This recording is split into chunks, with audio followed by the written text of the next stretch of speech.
ஜோதிடம், ஜாதகம், சகுனம் இதெல்லாம் பார்க்கலாமா? உண்மையா?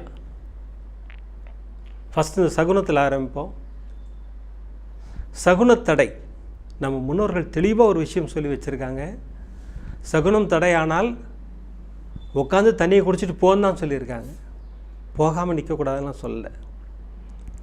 அதனால் சகுனத்தடையெல்லாம் ஒரு பெரிய பொருட்டாக எடுத்துக்காதீங்க. அது அந்த சகுனத்தடையை உடைத்து முன்னேறுவது தான் ஒரு மிகச்சிறந்த முறை. பாபாவை வணங்கிட்டு போயிட்டே இருக்கணும், அதுதான் கரெக்ட். அதே மாதிரி ஜோதிடம், ஜாதகம் பார்க்குறோம். இந்த ராசி பலன்கள் எல்லா சேனல்லையும் போட்டுக்கிட்டு இருக்காங்க, எல்லா புத்தகங்களையும் வந்துக்கிட்டு இருக்கு. அதெல்லாம் எவ்வளோ ஒர்க் அவுட் ஆகும்னு கேட்டிங்கன்னா 5% ஒர்க் அவுட் ஆனால் பெரிய விஷயம்.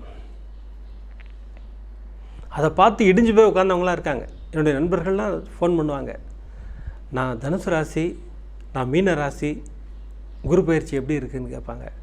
நம்முடைய குரு நம்மள்ட்ட இருக்கும்போது இந்த குரு பயிற்சி பற்றிலாம் கவலையப்பட வேண்டாம். குரு பிரமாதமாக நம்ம வழி நடத்தி கூட்டி போயிட்டே இருப்பார். அது நம்பிக்கை சார்ந்த விஷயம். ஜோதிடம், ஜாதகம் அதெல்லாம் பர்ஃபெக்டாக பார்க்கணும். அப்போ ஓகே. மேலோட்டமாக தெரிஞ்சுக்கிட்டு எல்லாம் தெரிஞ்ச மாதிரி பேசுகிறது இருக்கு பாருங்கள், அது தப்பு. அதை நம்பி நம்ம இடிந்து போய் உட்கார்றதும் தப்பு. அதனால் நம்ம சச்சரிதம்லே கூட ஒரு குழந்தைய எக்ஸாம் எழுத வேண்டாம்னு ஒரு ஜோதிடத்தை தடுப்பார். பாபா எழுது, நீ பாஸ் பண்ணுவேன்பார்.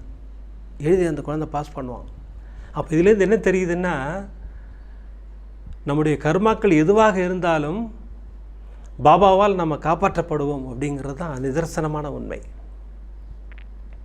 ஏன்னா 95% கர்மா அவர் எடுத்துக்கிறார், 5% தான் நமக்கு கொடுக்குறார். அந்த 5% கடந்து வந்துட்டோம்னா பாபா நமக்கு அருளை வாரி வழங்குவார். ஜோதிடம், ஜாதகம், சகுனம் இது எல்லாத்தையுமே ஒரு பொருட்டாக மதித்து அதுக்கு மரியாதை கொடுத்து அதையே பார்த்துக்கிட்டு இருக்காதீங்க. குருவை நம்புங்கள், முன்னேறி சென்று கொண்டே இருங்கள்.